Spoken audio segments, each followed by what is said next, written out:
Olá, essa é mais uma entrevista da série voltada ao ensino de português como língua adicional. Esta é uma das ações do projeto Produção de Multimeios vinculado ao Play UFPB. Estamos aqui hoje com o professor Dr. José Welisten. Ele possui doutorado em Linguística, mais especificamente na área de Semântica. Welisten coordena o Programa Linguístico-Cultural para Estudantes Internacionais. Também é membro pesquisador do Grupo de Pesquisa Semântica, Ensino e Léxico. Você poderia falar um pouco da sua área de pesquisa para o pessoal que está ouvindo conhecer você melhor e como e por que o senhor escolheu essa área? Tá, primeiro, boa tarde para vocês, né? Dizer que é uma alegria poder participar, contribuir um pouco com o projeto da professora Carolina, saudar você, Juliana, você, Lidiane. E, enfim, tentar responder objetivamente essa pergunta é um pouco difícil, tá, Juliana? Porque a semântica é uma seara imensa de possibilidades. Alguns autores, inclusive, gostam de discutir a semântica como sendo, ora, a gata borralheira da linguística, ora, o espaço do inusitado, do criativo, enfim, mas tentando trazer um pouco de por que eu me encontrei na semântica, né, trazendo o porquê de eu ter ido para essa área, foi muito porque eu tinha um incômodo, quando ainda aluno de graduação, no que diz respeito à falta de certas pontes que pareciam não existir entre o ensino de língua portuguesa, como sempre se fez, e a necessidade desse ensino ser mais epilinguístico, ou seja, ser mais reflexivo. Tentar traduzir questões que se apliquem ao uso da língua. E na semântica, quando eu descobri a semântica, quando eu descobri uma orientadora que me apresentou a semântica, eu disse, cara, me parece que isso aí faz muito sentido, parece que eu encontro pontes nesse negócio através dessa área. Então foi meio que por aí. Existe uma resposta, digamos assim, mais teórica, existe também uma resposta afetiva a esse processo, que de uma certa forma eu dei margem a ela, que é a questão da orientadora. A professora Mônica Trindade, que é também professora aqui na UFPB, foi quem me apresentou esse espaço, que me apresentou essas reflexões sobre o ensino e possibilidades que a semântica poderia dar. E aí, nas relações que foram sendo construídas, me colocaram de vez na área. Interessante. Na sua opinião, em que sentido a semântica pode contribuir para a área de português como língua adicional? Ou que a área da semântica? Ai, menina, eu falei para vocês fazer perguntas muito difíceis, né? Ó, essa pergunta, eu tô junto com o Felipe agora, mas antes com a Rebeca. Então, aí já vão 3 anos, de uma certa forma, tentando responder por meio do projeto de contribuições da semântica para o ensino de português em estrangeiros, né? É mais ou menos esse, com alguns ajustes, a depender do ano, o nome do projeto.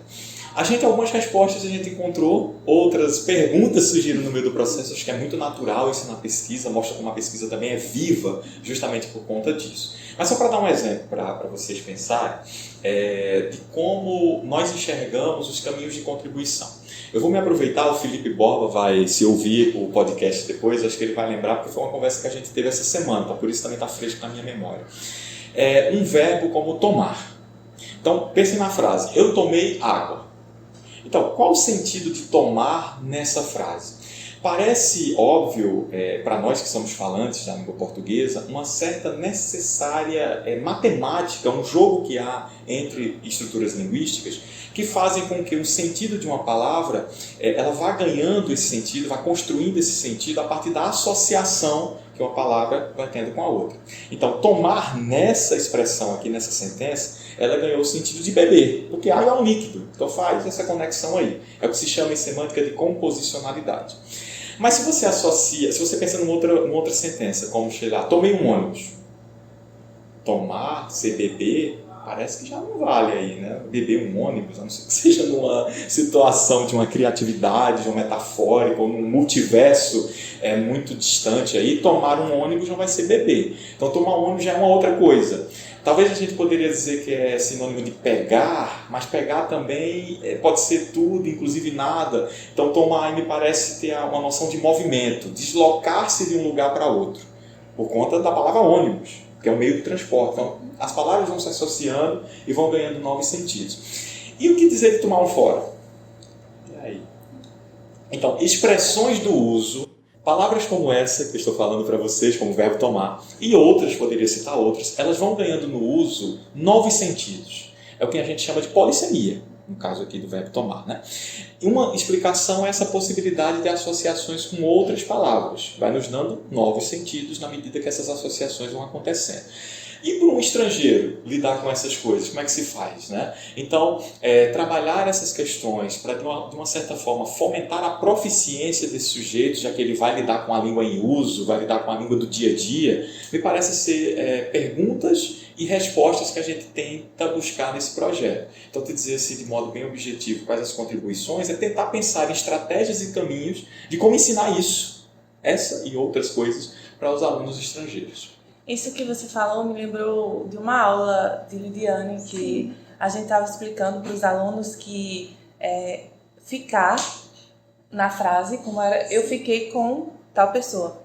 Aí o aluno estava se referindo a ficar do lado da pessoa e a gente estava explicando que tinha outros sentidos. Você já pensando no namoro. Sim. Pois é, eles amaram. Eles acharam muito interessante. Eles gostaram mesmo do exemplo.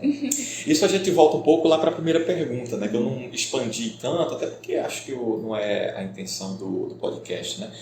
Quando eu falei lá no começo, né, que a semântica é uma área muito vasta, muito ampla, dependendo dos autores classificam de uma forma, é porque existem várias semânticas dentro dessa grande área da semântica. Tá?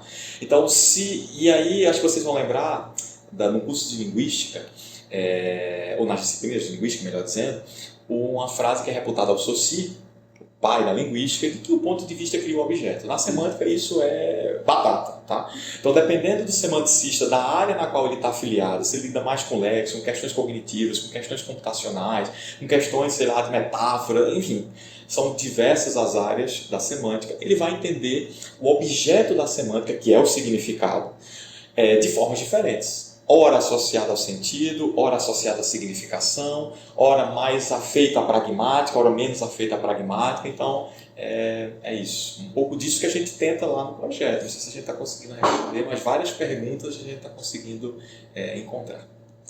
Certo, professor. Então agora a gente vai focar um pouco no Play. Então nós sabemos que ele está intrinsecamente ligado à sua formação acadêmica, visto que o senhor participou, né, do projeto durante a sua graduação. Vocês pesquisaram a minha vida, é Sim, isso? Sim, pesquisamos. Então agora o senhor também atua como coordenador do Play. Então a gente quer saber um pouco mais sobre a sua experiência. Tá, a minha experiência como antigo aluno lá no Play. E agora como coordenador. Ah, tá, nossa, vamos lá, vamos ver se eu vou conseguir falar um pouco. Lembra lá na primeira pergunta que eu falei que tinha uma relação de afeto também como resposta de por que eu entrei na área, né? Citei o nome da Mônica Trindade. Eu conheci a Mônica Trindade no Play. Eu, na verdade, entrei no Play não por conta dela, na época era uma outra coordenadora chamada Fátima Mello, ainda também professora nessa universidade, uma profissional fantástica. Foi ela me deu a primeira oportunidade, vamos dizer assim, no que diz respeito a trabalhar com monitoria, trabalhar de alguma forma acadêmica aqui na universidade. E ela estava coordenando o Play e me chamou, naquela altura, para uma experiência. Eu fui, gostei muito, porque eu acho que é um pouco do que vocês também sentem. Eu não sei, assim, eu não consigo dimensionar como é a forma que vocês sentem, mas eu tento imaginar que seja. Como eu, aluno de graduação foi o que eu senti. Abriu um novo mundo. A gente é no curso de letras, letras portuguesas aqui na UFPB, temos uma formação com expectativa específica, nos formar para lidar com o ensino de português de língua materna na educação básica, ou ensino fundamental ou ensino médio. Aí você chega no Play e diz, cara, o português pode ser muito mais, assim, pode ser outras coisas, pode ensinar português para estrangeiros, quero isso na minha vida. Acho que também é muito natural da juventude, sempre uma coisa nova parecer que é tudo que você quer para sempre. Então eu entrei lá no Play, e as minhas primeiras experiências lá foram a oportunidade de ensinar, a oportunidade de planejar, a oportunidade de experienciar esse lado que o curso de letras nos dava muito teoricamente e muito pouco na prática. E é preciso fazer uma ressalva de pensar que o curso da minha época era numa grade curricular completamente diferente da de vocês, tá? Então, naquela época se pensava muito menos nas práticas de ensino como hoje, né? Você pensava muito menos nas disciplinas teóricas, já como hoje, uma certa expectativa de que os professores façam uma ponte com a prática. Meu tempo era realmente mais distante isso. E aí, então, lá pelos idos de 2008, 2009, chego lá no Play, tendo toda essa oportunidade de discutir, de entender, de descobrir novas coisas, então foi fantástico. Agora, dando um salto temporal, que a pergunta pede aí, né, já me vê como coordenador, sendo muito sincero para vocês, eu não pensava nisso. Não pensava mesmo. Porque eu nunca pensava, embora sonhasse muito, que iria ser professor na UFPB. Então, como eu não pensava nisso, eu nem sequer pensava que o Play poderia ser uma questão. Quando a oportunidade surgiu no meio de uma reunião do departamento, para ser bem sincero para vocês, na verdade, a oportunidade surgiu um pouco antes de uma conversa que tive com a antiga coordenadora, a professora Oriana Fulanetti, que disse, olha, eu vou sair do Play e a minha intenção é saber sondar outras pessoas que talvez possam vir a ter interesse. Como você tem uma relação com aquilo, então certamente você pode querer. E aí foi meio isso, o departamento então, tudo passa por votação, os colegas do colegiado entenderam que eu era uma pessoa indicada naquela época, então em 20, ou seja, um salto aí de 11, 12 anos depois, eu voltei para o Play na função de coordenador. Jamais esperava e dei muita sorte de estar no Play num momento com alunos muito dedicados, sabe, muito envolvidos, que se engajam muito nas demandas que a gente de alguma forma ganha, tem e começa a precisar discutir. É um pouco isso. Certo. Professor, qual a principal diferença entre o Play na época que o senhor participou como aluno e agora? Eita, Lidiane, você está fazendo aí eu exercitar a memória, exercitar carinhos, afetos, né? Olha, tem algumas coisas que eu acho que não mudam um pouco, e aí tem um lado positivo e um negativo disso. Mas assim, o que eu posso lembrar com muita certeza da minha época de Play, que talvez seja mais diferente de agora, é a noção de responsabilidade. Porque naquele tempo eu era aluno. Então a minha noção de responsabilidade, claro, eu tinha com a minha turma, com a minha aula, com as coisas assim, mas era mais fácil do que agora sendo coordenador, é um pouco diferente, né? Mas dizer assim que se mantém a mesma empolgação, isso não mudou, que são os aspectos positivos, né? Mantenho com a mesma empolgação, com o mesmo interesse de aprender mais, de fazer mais pelo programa. Do lado negativo, acho que nunca mudou algumas coisas estruturais, não vou entrar muito nessa seara aí, mas vocês sabem a nossa porta, os entendedores do podcast, que estão ouvindo o podcast entenderão. Então são coisas assim que às vezes não mudam, que desgastam um pouco, mas a maioria, que é o positivo para a gente registrar aqui, é esse interesse, essa gana, esse fazer pelo estrangeiro, esse aspecto do acolhimento, sabe? Eu acho que isso é uma coisa que o Play de hoje se engaja muito mais nesse acolhimento do que talvez se engajava antigamente, tá? E aí não é nenhum juízo de valor quanto aos coordenadores anteriores, a equipe de monitores anteriores, não é isso, não é juízo. Eu acho que são circunstâncias e demandas novas, e aí nos exigem uma postura diferente, tá? E quando eu falo nesse acolhimento do estrangeiro, é de alguma forma tentar entender esse sujeito nas suas idiosincrasias também, sabe? Linguísticas, culturais, vulnerabilidades que esse sujeito tem, e a gente tentar buscar, de alguma forma, medidas, estratégias para ajudá-los. Sim, com certeza. Professor, como funcionava a utilização dos materiais didáticos quando você era professor do Play? Tá, então isso é importante frisar assim que eu acho que é uma questão que circunda todo o trabalho do professor de português de língua estrangeira. É esse sentimento de que nada é plenamente acabado e que você, como professor, é muito protagonista desse processo de ensino. Tá? Então, certamente essa é uma noção que vocês, hoje atuando no Play, devem ter também. É muito da minha mão ali no processo de trabalho, é muito da minha prática, o que vai nos construindo como professores que estamos, seremos, somos, enfim, vocês alunos de letras, né, professores em formação, essa ideia de que nós não somos dominados pelo livro didático. Tá? Nós usamos ele como ferramenta, eles, né, os livros didáticos, como ferramentas do nosso processo de trabalho. Então, no Play da minha época, a gente tinha 2 livros que costumávamos usar como consulta, como material assim, que eram disponíveis também. Lembrem, é uma época muito menos digital, muito menos internetica, muito menos fácil de acessos. Tá? Estou falando de 2008, 2009. Então, tinha o Bem-vindo, que era um livro que a coordenadora na época comprou, e o livro Avenida Brasil, que a coordenação anterior, os coordenadores anteriores haviam comprado. Então eram livros disponíveis lá, então a gente usava muito esses materiais didáticos como apoio para a nossa elaboração de aulas. Inclusive, alguns alunos estrangeiros que tinham aula conosco compravam os livros. Né? Não era uma sequência capa a capa, mas se estimulava esse trabalho com os livros didáticos nas aulas. Tá? Acho que uma semelhança com o que se fazia à época, não sei como é o cenário hoje, nas aulas de língua estrangeira mesmo. Né? Eu, por exemplo, fui aluno aqui na graduação das extensões de espanhol, francês, então havia-se um livro adotado nessas aulas, embora os professores criassem muita coisa, trouxessem muita coisa, eles tinham uma sequência do livro que eles seguiam para, de alguma forma, ali termos um norte de conteúdo. Tá? Mas, além disso, como estudante de letras português, a gente adaptava muito materiais da educação básica para o aluno estrangeiro. Então havia uma tendência, não necessariamente acertada, muito treino, exercício de fazer e refazer, esse planejar de aulas, de a gente trazer materiais de língua portuguesa, língua materna, gramáticas do português de língua materna, gramáticas pedagógicas, gramáticas até acadêmicas, a do Bechara, a do Ataliba de Castilho. A gente usava muito essas fontes como pesquisa para tentar organizar as nossas aulas na época. Tá? Era orientação também, né, da coordenação da época, que tinha uma preocupação muito grande com o aspecto pedagógico. Então a gente, de alguma forma, seguia esse caminho. Tá? É muito interessante a gente ver como mudou, né? Porque hoje a gente tem uma gramática só voltada para o ensino de PLE. E a gente ainda usa os livros que você citou, então é massa. É bem interessante. E até essa questão da internet, né, que abrangeu muito, porque tem vários documentos que você pode ter esse acesso. Inclusive tem sites, né, voltados para o ensino de PLE, então sim. É interessante. Não sei se você abriu essa brecha aí do site, eu lembrei de um que eu acho que vocês vão lembrar também, o Portal do Professor de Português de Língua Estrangeira.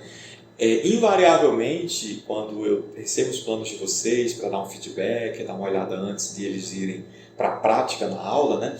Eu, quando posso, dou uma consultada nessas outras fontes, sejam aquelas online, que vocês mesmos citaram, sejam os materiais que hoje existem mais preparados para a área mesmo de português de língua estrangeira, língua adicional, mas eu uso o site, porque o site tem uma fonte de muitos planos, né, já executados, já feitos por outros professores, claro, em outros cenários, alguns deles, né, do que os nossos, mas que possíveis de adaptar. Então, são fontes de pesquisa. Eu acho que uma coisa que não muda de antes para agora, né, é essa noção de autoria do processo de planejamento e muito uso dos materiais autênticos, né, que são textos que não necessariamente foram criados com fins pedagógicos e didáticos, mas que a gente tira eles e usa na aula. É muito nesse afã de trabalhar a abordagem comunicativa, nessa perspectiva comunicativa de ensino que situa o aluno nos usos reais ou possíveis da língua. Né? Então, acho que é muito esse caminho aí. Considerando um especialista em CELPE-BRAS, Eita! o que pode nos contar sobre as mudanças que ocorreram no exame nos últimos anos? Ficou mais difícil para o aluno? Tudo bem, não, estou sendo bem honesto, eu recebo o elogio aí da pergunta, mas não sou um especialista em CELPE-BRAS. Modesto. Não é a verdade dos fatos. Existem muitas pessoas que dedicam a vida a pesquisar o exame. Eu acho que, traduzindo aí a pergunta de vocês para a prática, né? O que é que a gente pode entender? O CELPE-BRAS é um dos mais exitosos, como eu vou dizer, ferramentas, uma das mais exitosas ferramentas de política linguística do governo brasileiro. Tá? Então, isso é a premissa fundamental. Seja antes, seja agora, né, desde a primeira aplicação, que foi em 98, então 25 anos de CELPE-BRAS, né, a gente realmente assim, tem muitas mudanças, muitos processos pelos quais o exame foi passando, e sempre numa busca dos idealizadores, do construto teórico, dos pesquisadores que estão mais envolvidos ali no CELPE, em traduzir essa circunstância da situacionalidade dos usos da língua. Lembra que eu falei na primeira pergunta sobre aquele incômodo que eu sentia? E por isso que acabei me encontrando na semântica, vendo essa área como uma ponte possível para ligar o aluno usuário da língua, e aí pensando nesse aluno língua materna, tá? O brasileiro que usa a língua, às necessidades de reflexão sobre o uso dessa língua. Existe um autor chamado João Vanderlei Geraldi. Ele trabalha com o português língua materna. Tá? E o Geraldi ele discutia uma questão chamada análise linguística. Isso já em 84. vocês não sonhavam nem nascer. Mas o Geraldo já discutiu essas questões lá. E por que eu fiz essa ponte de relação entre Self-Braz, Geraldo, buscar meu início lá na semântica? É porque, ao fim e ao cabo, é um pouco isso. O Self-Braz, ele é uma resposta a uma forma de trabalhar a língua, no caso a língua portuguesa para estrangeiros, tirando aquelas amarras da gramática pela gramática. Tirando essas amarras muito tradicionais do ensino de língua estrangeira, que você tem que só conjugar verbos e identificar verbos e, eventualmente, ali você se aprenderia pela osmose gramatical os usos do dia a dia. Então, uma desconexão total. Você está lá na aula de língua estrangeira, aprendendo o verbo to be. O pessoal do inglês for ouvir isso, vai me matar. Hoje em dia nem se faz mais isso. Eu estou lembrando da minha aula, estava bem antiga, que era muito assim.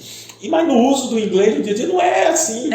A mesma coisa a gente tem que pensar quanto ao português para a língua estrangeira. Não é esse o raciocínio. Não é ficar conjugando o verbo ser e o verbo estar, porque são verbos ali que talvez pelas algumas partilhas e semelhanças de sentido que possam vir a ter. E no caso para outros idiomas, espanhol, francês, inglês, não tem muito uma diferença. Então, para o aluno, isso pode ser produtivo. Eu aprendi quando eu uso ser, aprendi quando eu uso estar. É bom, bacana, vamos conjugar isso. Mas na prática, que usos a gente pode dar para esses verbos?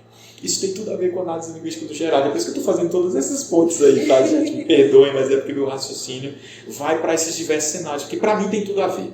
No Self-Braz, embora algumas dessas referências sejam implícitas, porque lá eles lidam realmente com os ensinos de língua estrangeira, com todo um aparato da linguística aplicado ao ensino de português para a língua estrangeira, me parece ser possível fazer esses pontos de relação também com como a gente deveria ensinar o português. E por quê? Porque a pergunta de vocês é bem complexa. A prova hoje é mais difícil do que antes. Eu vou ser bem sincero para vocês. A prova do Self-Braz é difícil para o brasileiro. Tá? E, na verdade, a prova do Self-Braz é meio que a meta que a gente deveria, como professores de português para falantes, de como trabalhar o idioma. Estamos passando ali. Só voltando um pouquinho. Como eu estava dizendo, é meio que a meta, a prova Self-Braz como ela é a meta que nós professores de português, deveríamos ter como trabalhar a língua com os nossos falantes nativos, sabe? Existe uma pergunta no livro do professor Luciano Amaral de Oliveira, que é assim: por que se ensina português para falantes desse idioma? É para trabalhar a comunicação. É por conta da necessidade de se desenvolver as interações comunicativas. Opa, e por que eu ensino português para estrangeiros? Para desenvolver a abordagem comunicativa desse sujeito. Olha as relações aí. A prova Self-Braz é isso. É o sujeito manifestar um domínio linguístico escrito em gêneros textuais, em uma situação comunicativa possível, assumindo uma persona discursiva real dentro de um texto. E nós, na aula de português para nativos, o que é que a gente deve trabalhar quando trabalha gêneros? Exatamente isso, a situacionalidade, a possibilidade desse sujeito produzir um texto dentro das características de um gênero, para um sujeito leitor real, movendo e mobilizando domínios linguísticos, conhecimentos de mundo, do dia a dia e reais, sabe? É isso. Então a prova do Self-Braz, ela é, como eu disse no início, uma exitosa política linguística, que haja vida longa ao Self-Braz por muitos anos e que nós, professores que lidamos com português de língua estrangeira, valorizemos muito esse exame, o construto teórico que ele também traz, sabe? Eu acho que é isso.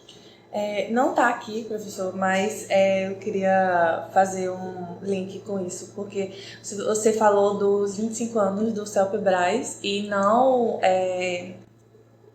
Dos 25 anos. do Play. Tem outra palavra, deixa eu voltar. Reformula. Deixa eu ver. Você falou dos 25 anos do Self-Braz e não... esqueci de novo a palavra. Não mencionou, não citou. Não conheci... Não fez aleatoriamente. Referência? Você falou dos 25 anos do Self-Braz e não aleatoriamente o Play está fazendo 25 anos também. Então, quer falar sobre isso, 25 anos do Play? Pô, claro, não, é bacana. Existe, sim, um imbricamento entre as histórias, tá?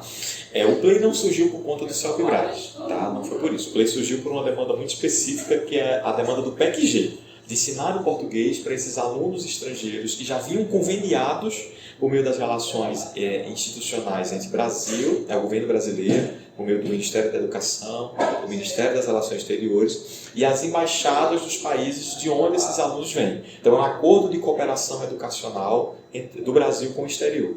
Falando em política linguística, essa é outra ação de política linguística brasileira das mais excelentes e exitosas. É desde os anos 60 que existe o PEC-G, foi tomando outros formatos, outras versões, foi, claro, ganhando robustez, melhorando, tendo seus problemas, como é natural também, porque muito no Brasil, infelizmente, tem uma diferença na consciência dos gestores, que o que é uma política de Estado e o que é uma política de governo. Muitas vezes se entende o Brasil como sendo de governo, não do Estado brasileiro. Não quero entrar muito nesses meandros, mas é um motivo de por que algumas coisas não funcionam tão bem, tá? Então o Play surgiu lá, também em 98, já atendia-se na UFPB estrangeiros antes disso, mas o departamento à época, que é o DLCV, Departamento de Letras Clássicas e Vernáculas, os professores da área de língua portuguesa, linguística que estavam no departamento, eram convidados a assumir essas demandas, a trabalhar com os estrangeiros que vinham, muito na perspectiva de esse sujeito que não fala ainda português, ou que domina pouco o idioma, pode evadir dos cursos que eles vinham matriculados, né? Pode ter problemas mesmo de acompanhar o curso. Como é que a gente monta algo que ajude esse sujeito? Então vamos montar um programa por meio de projetos, de ações feitas pelos professores e alunos à época, a gente atende esse grupo. Então, surgiu o PLAY, que é o Programa Linguístico Cultural para Estudantes Internacionais.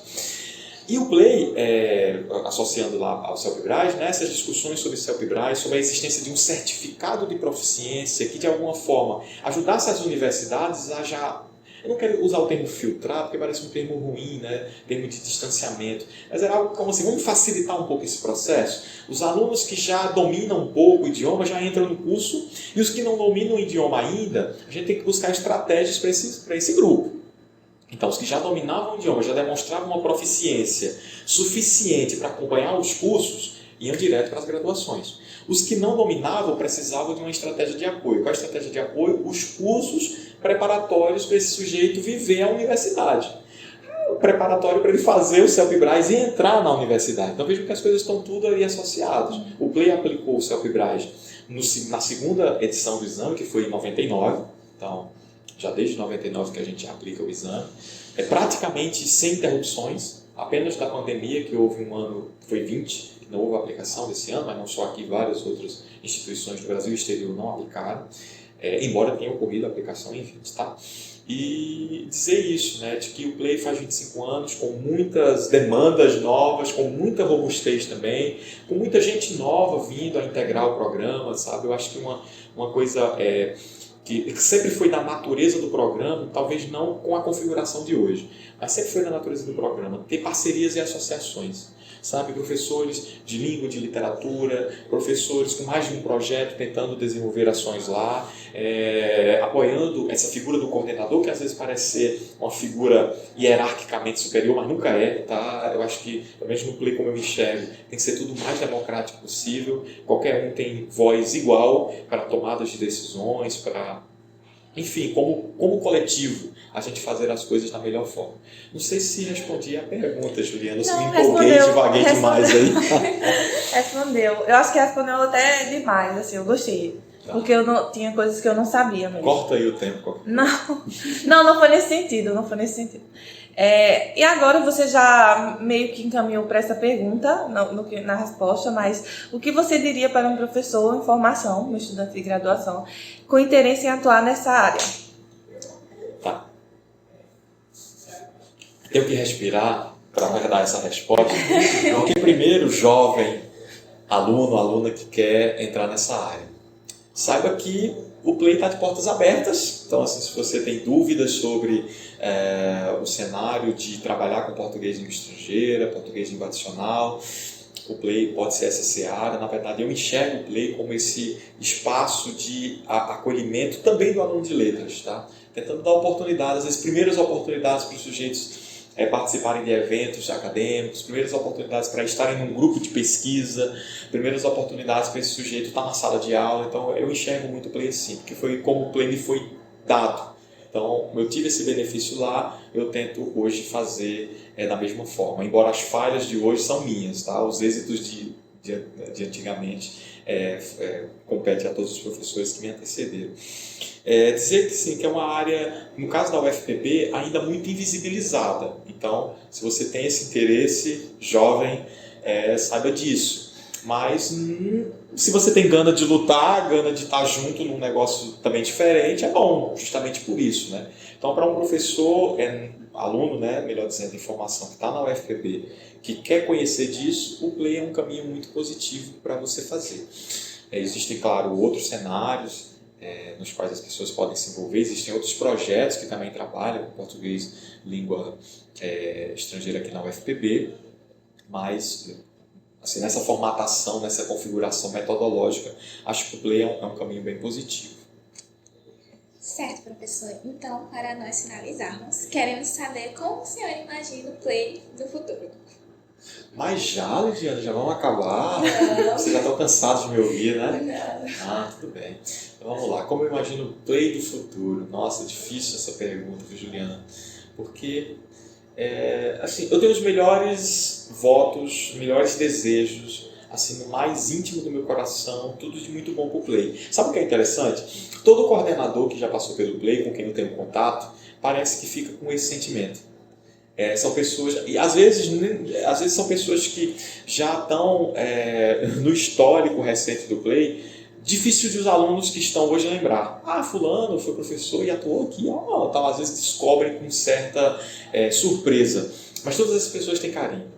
Qualquer demanda que eventualmente eu apresento com o meu departamento, o DLPL, que envolva o Play, as pessoas ficam empolgadas, ficam felizes, ficam de alguma forma engajadas em buscar ajudar. Então tem um pouco essa pitada de positividade, né, no processo. Então, para um futuro coordenadora que assumir o Play, eu tenho certeza que essa pessoa vai ser picada por esse mesmo mosquitinho que dá esse sentimento de pertença, de identidade, de valorização ao programa, de buscar que ele se torne mais visível institucionalmente na UFPB, relevante e muito, tá? Eu não estou fazendo uma defesa do meu trabalho, mas sim do Play. O Play é muito relevante na UFPB.